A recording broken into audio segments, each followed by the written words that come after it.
प्रसाद के रूप में प्राप्त की। मेरी बात बताने से पहले मैं आप सबसे भारत माता की जय का जयघोष कराऊंगा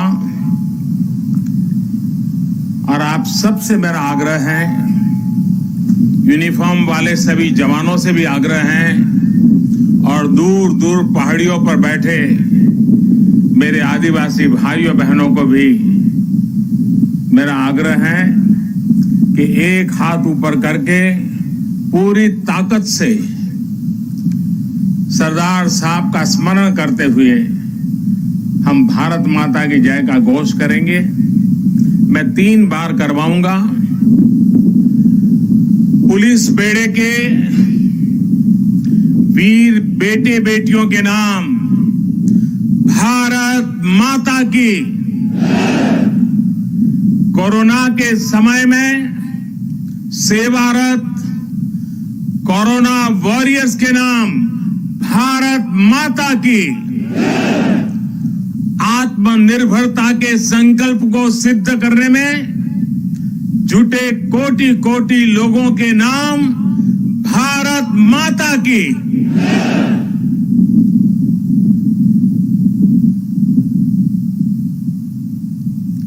मैं कहूंगा सरदार पटेल, आप लोग 2 बार बोलेंगे, अमर रहे, अमर रहे। सरदार पटेल, सरदार पटेल, सरदार पटेल। सभी देशवासियों को सरदार वल्लभ भाई पटेल की जन्म जयंती की बहुत बहुत शुभकामनाएं। देश की सैकड़ों रियासतों को, राजे रजवाड़ों को एक करके देश की विविधता को आजाद भारत की शक्ति बनाकर सरदार पटेल ने हिंदुस्तान को वर्तमान स्वरूप दिया। 2014 में हम सभी ने उनके जन्मदिन को भारत की एकता के पर्व के रूप में मनाने की शुरुआत की थी। इन 6 वर्षों में देश ने गांवों से लेकर महानगरों तक, पूरब से पश्चिम तक, कश्मीर से कन्याकुमारी तक सभी ने एक भारत श्रेष्ठ भारत के संकल्प को पूरा करने का प्रयास किया है। आज एक बार फिर यह देश मां भारती के महान सपूत को, देश के लौह पुरुष को श्रद्धा सुमन समर्पित कर रहा है। आज एक बार फिर यह देश सरदार पटेल की इस गगनचुंबी प्रतिमा के सानिध्य में, उनकी छाया में देश की प्रगति के महायज्ञ का अपना प्राण दोहरा रहा है। साथियों, मैं कल दोपहर ही केवड़िया पहुंच गया था और केवड़िया पहुंचने के बाद कल से लेकर अब तक यहां केवड़िया में जंगल सफारी पार्क, एकता मॉल, चिल्ड्रन न्यूट्रिशन पार्क, आरोग्य वन जैसे अनेक नए स्थलों का लोकार्पण हुआ है। बहुत ही कम समय में सरदार सरोवर डैम के साथ जुड़ा हुआ ये भव्य निर्माण एक भारत श्रेष्ठ भारत की भावना का, नए भारत की प्रगति का तीर्थ स्थल बन गया है। आने वाले समय में मां नर्मदा के तट पर भारत ही नहीं पूरी दुनिया के टूरिज्म मैप पर ये स्थान अपनी जगह बनाने वाला है, छाने जा रहा है। आज सरदार सरोवर से साबरमती रिवर फ्रंट तक सी प्लेन सेवा का भी शुभारंभ होने जा रहा है। ये देश की पहली और अपने आप में अनूठी सी प्लेन सेवा है। सरदार साहब के दर्शन के लिए, स्टैच्यू ऑफ यूनिटी को देखने के लिए देशवासियों को अब सी प्लेन सर्विस का भी विकल्प मिलेगा। ये सारे प्रयास इस क्षेत्र में पर्यटन को भी बहुत ज्यादा बढ़ाने वाले हैं। इससे यहां के लोगों को, मेरे आदिवासी भाई बहनों को रोजगार के भी नए मौके मिल रहे हैं। इन उपलब्धियों के लिए भी मैं गुजरात सरकार को, गुजरात के सभी नागरिकों को और सभी 130 करोड़ देशवासियों को बधाई देता हूं। साथियों, कल जब मैं सारे क्षेत्रों पे पूरे दिन जा रहा था और वहां गाइड के रूप में यहीं आसपास के गांव की हमारी बेटियां जिस कॉन्फिडेंस के साथ, जिस गहराई के साथ, सभी सवालों के जानकारी के साथ, त्वरित उत्तरों के साथ मुझे गाइड कर रही थी, मैं सच में बताता हूं, मेरा मस्तक ऊंचा हो गया। मेरे देश की, गांव की आदिवासी कन्याओं का ये सामर्थ्य, उनकी एक क्षमता अभिभूत करने वाली थी। मैं उन सभी बच्चों को इतने कम समय में उन्होंने जो महारत हासिल की है और इसमें एक नया, एक प्रकार से एक्सपर्टाइज को जोड़ा है, प्रोफेशनलिज्म को जोड़ा है, मैं उनको भी आज हृदय से मेरी इन आदिवासी बेटियों को बहुत बहुत बधाई देता हूं। साथियों, ये भी अद्भुत संयोग है कि आज ही महर्षि वाल्मीकि जयंती भी है। आज हम भारत की जिस सांस्कृतिक एकता का दर्शन करते हैं, जिस भारत को अनुभव करते हैं, उसे और जीवंत और ऊर्जावान बनाने का काम सदियों पहले आदि कवि महर्षि वाल्मीकि ने ही किया था। भगवान राम के आदर्श, राम के संस्कार अगर आज भारत के कोने कोने में हमें एक दूसरे से जोड़ रहे हैं, तो इसका बहुत बड़ा श्रेय भी महर्षि वाल्मीकि जी को ही जाता है। राष्ट्र को, मातृभूमि को सबसे बढ़कर मानने का महर्षि वाल्मीकि का जो उद्घोष था, जननी जन्मभूमिश्च स्वर्गादपि गरीयसी, ये जो मंत्र था, वही आज राष्ट्र प्रथम, इंडिया फर्स्ट का उस संकल्प का मजबूत आधार है।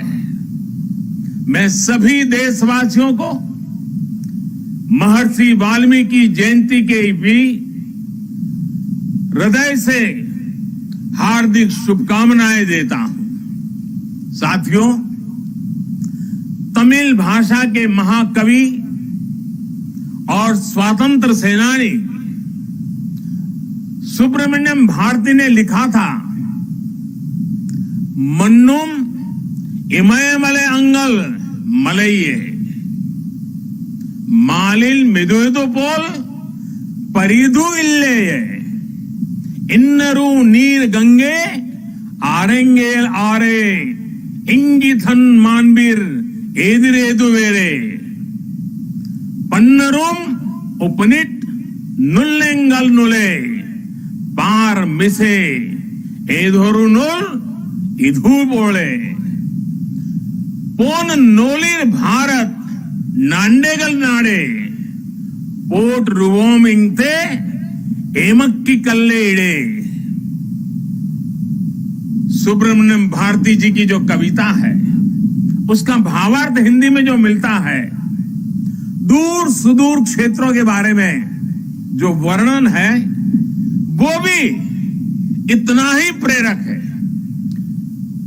सुब्रमण्यम भारती जी ने जिस भाव को प्रकट किया है, दुनिया की सबसे पुरातन भाषा तमिल भाषा में किया है, और क्या अद्भुत मां भारती का वर्णन किया है। सुब्रमण्यम भारती जी के उस कविता के भाव है, चमक रहा उत्तुंग हिमालय, चमक रहा उत्तुंग हिमालय, यह नगराज हमारा ही है। जोड़ नहीं धरती पर जिसका, जोड़ नहीं धरती पर जिसका, वह नगराज हमारा ही है। नदी हमारी ही है गंगा, प्लावित करती मधुरस धारा, बहती है क्या कहीं और भी ऐसी पावन कलकल धारा।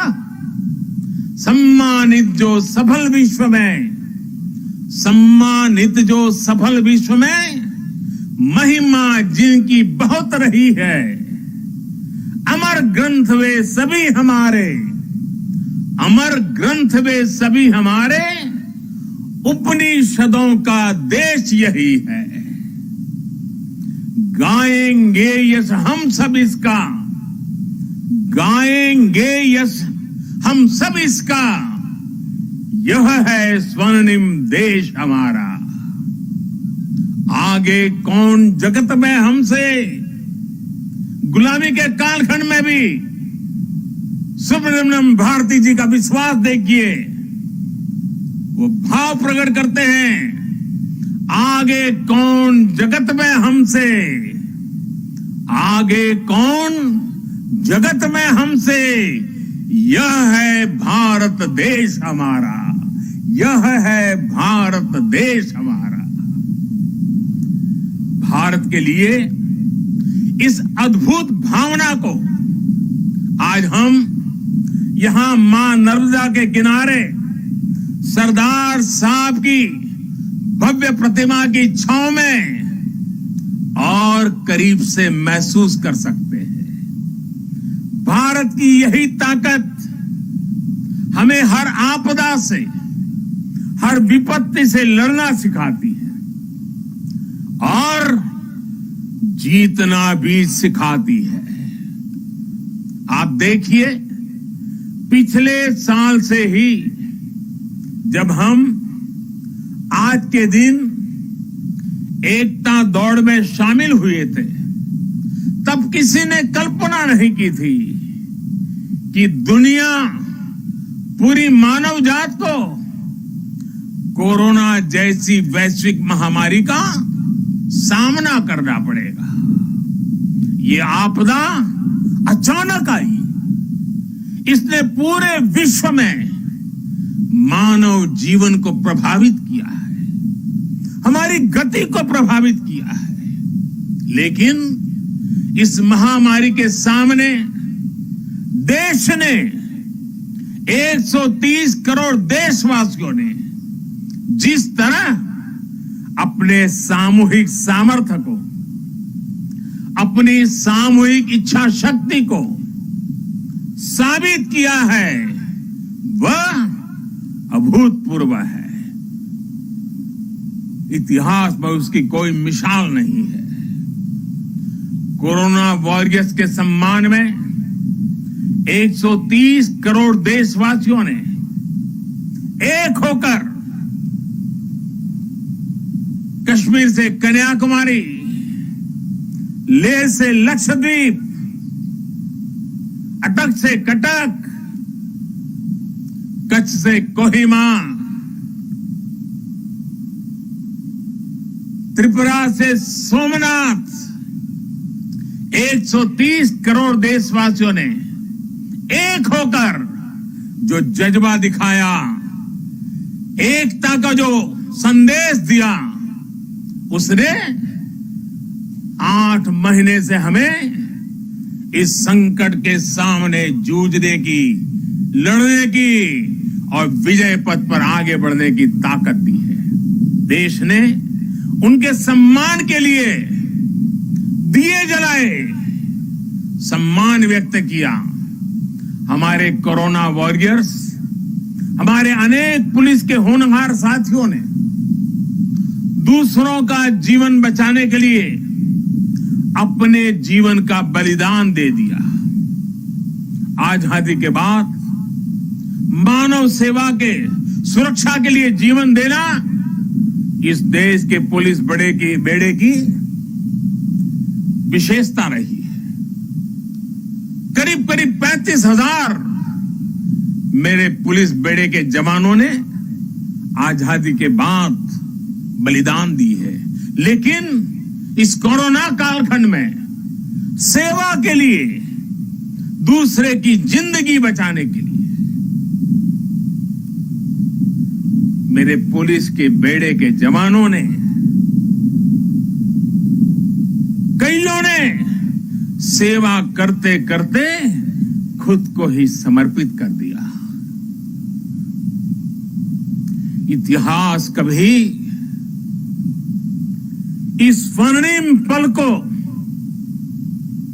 कभी भुला नहीं सकेगा और पुलिस बेड़े के जवानों को ही नहीं, 130 करोड़ देशवासियों को पुलिस बेड़े के वीरों के एक समर्पण भाव को हमेशा नतमस्तक होने के लिए प्रेरित करेगा।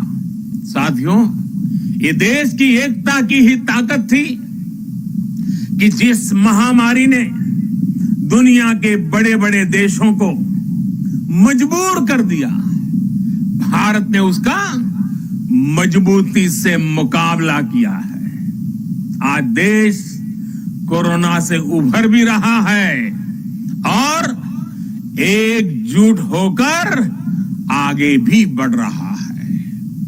ये वैसे ही एकजुटता है जिसकी कल्पना लौह पुरुष सरदार वल्लभ भाई पटेल ने की थी। हम सभी की ये एकजुटता कोरोना के इस संकट काल में लौह पुरुष सरदार वल्लभ भाई पटेल को सच्ची श्रद्धांजलि है। साथियों, विपदाओं और चुनौतियों के बीच भी देश ने कई ऐसे काम किए हैं जो कभी असंभव मान लिए गए थे। इसी मुश्किल समय में धारा 370 हटने के बाद, आर्टिकल 370 हटने के बाद कश्मीर ने समावेश का 1 साल पूरा किया। 31 अक्टूबर को ही, आज से 1 साल पहले ये कार्यरत हुआ था। सरदार साहब जीवित थे, बाकी राजा रजवाड़ों के साथ ये काम भी अगर उनके जिम्मे होता तो आज इतने साल आजादी के इतने वर्षों के बाद ये काम करने की नौबत मुझ पे नहीं आती। लेकिन सरदार साहब का वो काम अधूरा था। उन्हीं की प्रेरणा से 130 करोड़ देशवासियों को उस कार्य को भी पूरा करने का सौभाग्य मिला है। कश्मीर के विकास में जो बाधाएं आ रही थी, उन्हें पीछे छोड़कर अब कश्मीर विकास के नए मार्ग पर बढ़ चुका है। चाहे नॉर्थ ईस्ट में शांति की बहाली हो या नॉर्थ ईस्ट के विकास के लिए उठाए जा रहे कदम, आज देश एकता के नए आयाम स्थापित कर रहा है। सोमनाथ के पुनर्निर्माण सरदार पटेल ने भारत के सांस्कृतिक गौरव को लौटाने का जो यज्ञ शुरू किया था, उसका विस्तार देश ने अयोध्या में भी देखा है। आज देश राम मंदिर पर सुप्रीम कोर्ट के फैसले का साक्षी बना है और भव्य राम मंदिर को बनते भी देख रहा है। साथियों, आज हम 130 करोड़ देशवासी मिलकर एक ऐसे राष्ट्र का निर्माण कर रहे हैं जो सशक्त भी है और सक्षम भी हो, जिसमें समानता भी हो और संभावनाएं भी हो। सरदार साहब भी कहते थे, और सरदार साहब के शब्द हैं, दुनिया का आधार किसान और मजदूर है। मैं सोचता हूं कि कैसे किसानों को गरीब और कमजोर ना रहने दूं, कैसे उन्हें मजबूत करूं और ऊंचा सिर करके चलने वाला बना दूं। सरदार साहब का ये सपना था, वो कहते थे। साथियों, किसान, मजदूर, गरीब सशक्त तब होंगे जब वो आत्मनिर्भर बनेंगे, और जब किसान मजदूर आत्मनिर्भर बनेंगे तभी देश आत्मनिर्भर बनेगा। साथियों, आत्मनिर्भर देश ही अपनी प्रगति के साथ साथ अपनी सुरक्षा के लिए भी आश्वस्त रह सकता है, और इसलिए आज देश रक्षा के क्षेत्र में भी आत्मनिर्भर बनने की ओर बढ़ रहा है। इतना ही नहीं, सीमाओं पर भी भारत की नजर और नजरिया अब बदल गए हैं। आज भारत की भूमि पर नजर गड़ाने वालों को मुंह तोड़ जवाब देने की ताकत हमारे वीर जवानों के हाथ में है। आज का भारत सीमाओं पर सैकड़ों किलोमीटर लंबी सड़कें बना रहा है, दर्जनों ब्रिज, अनेक सुरंगें लगातार बनाता चला जा रहा है। अपनी संप्रभुता और सम्मान की रक्षा के लिए आज का भारत पूरी तरह सज्ज है, प्रतिबद्ध है, कटिबद्ध है, पूरी तरह तैयार है। लेकिन साथियों, प्रगति के इन प्रयासों के बीच कई ऐसी चुनौतियां भी हैं जिसका सामना आज भारत और पूरा विश्व कर रहा है। बीते कुछ समय से दुनिया के अनेक देशों में जो हालात बने हैं, जिस तरह कुछ लोग आतंकवाद के समर्थन में खुल करके सामने आ गए हैं, वो आज मानवता के लिए, विश्व के लिए, शांति के उपासकों के लिए एक वैश्विक चिंता का विषय बना हुआ है। आज के माहौल में दुनिया के सभी देशों को, सभी सरकारों को, सभी पंथों को आतंकवाद के खिलाफ एकजुट होने की सबसे ज्यादा जरूरत है। शांति, भाईचारा और परस्पर आदर का भाव ही मानवता की सच्ची पहचान है। शांति, एकता और सद्भाव वही उसका मार्ग है। आतंकवाद हिंसा से कभी भी किसी का कल्याण नहीं हो सकता। भारत तो पिछले कई दशकों से आतंकवाद का भुक्तभोगी रहा है, पीड़ित रहा है।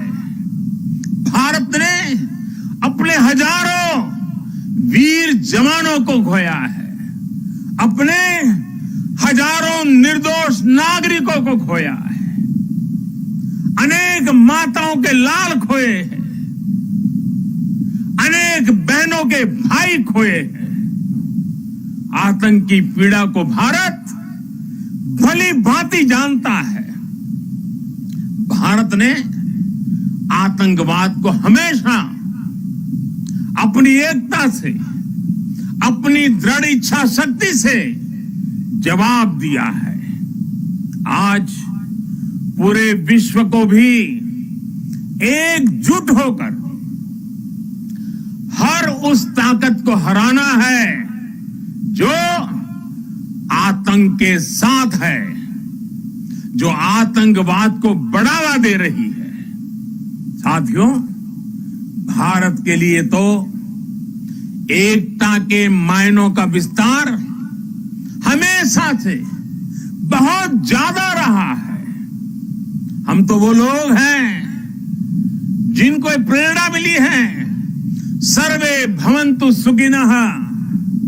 हम वो लोग हैं जिन्होंने आत्मसात किया है वसुधैव कुटुंबकम की। यही तो हमारी जीवन धारा है। भगवान बुद्ध से लेकर महात्मा गांधी तक भारत ने समूचे विश्व को शांति और एकता का संदेश दिया है। साथियों, राष्ट्रकवि रामधारी सिंह दिनकर जी ने लिखा है, भारत एक विचार, भारत एक विचार, स्वर्ग को भू पर लाने वाला। भारत एक विचार, स्वर्ग को भू पर लाने वाला। भारत एक भाव, भारत एक भाव जिसको पाकर मनुष्य जगता है। भारत एक भाव जिसको पाकर मनुष्य जगता है। हमारी ये राष्ट्र हमारे विचारों से, हमारी भावनाओं से, हमारी चेतनाओं से, हमारे प्रयासों से हम सबसे मिलकर ही बनता है। और इसकी बहुत बड़ी ताकत भारत की विविधता है। इतनी बोलियां, इतनी भाषाएं, अलग अलग तरह के परिधान, खान पान, रीति रिवाज, मान्यताएं, ये किसी और देश में मिलना मुश्किल है। हमारे वेद वाक्यों में भी कहा गया है, जन्म बिभ्रति बहुधा विवाचसम, नाना धर्माणम पृथ्वी यथोकसम, सहस्त्रम धारा द्रविणस्य में, दुहा ध्रुवेव धनुरन प्रस्फुरंती। अर्थात हमारी ये मातृभूमि अलग अलग भाषाओं को बोलने वाले, अलग अलग आचार विचार व्यवहार वाले लोगों को एक घर के समान धारण करती है। इसलिए हमारी ये विविधता ही हमारा अस्तित्व है। इस विविधता में एकता को जीवंत रखना ही राष्ट्र के प्रति हमारा कर्तव्य है। हमें याद रखना है कि हम एक हैं तो हम अपराजेय हैं, हम एक हैं तो हम असाधारण हैं, हम एक हैं तो हम अद्वितीय हैं। लेकिन साथियों, हमें ये भी याद रखना है कि भारत की ये एकता, ये ताकत दूसरों को खटकती भी रहती है। हमारी इस विविधता को ही वो हमारी कमजोरी बनाना चाहते हैं। हमारी इस विविधता को आधार बनाकर वो एक दूसरे के बीच खाई बनाना चाहते हैं। ऐसी ताकतों को पहचानना जरूरी है। ऐसी ताकतों से हर भारतीय को बहुत ज्यादा सतर्क रहने की जरूरत है। साथियों, आज यहां जब मैं अर्धसैनिक बलों की परेड देख रहा था, आप सभी के अद्भुत कौशल को देख रहा था, तो मन में एक और तस्वीर भी थी।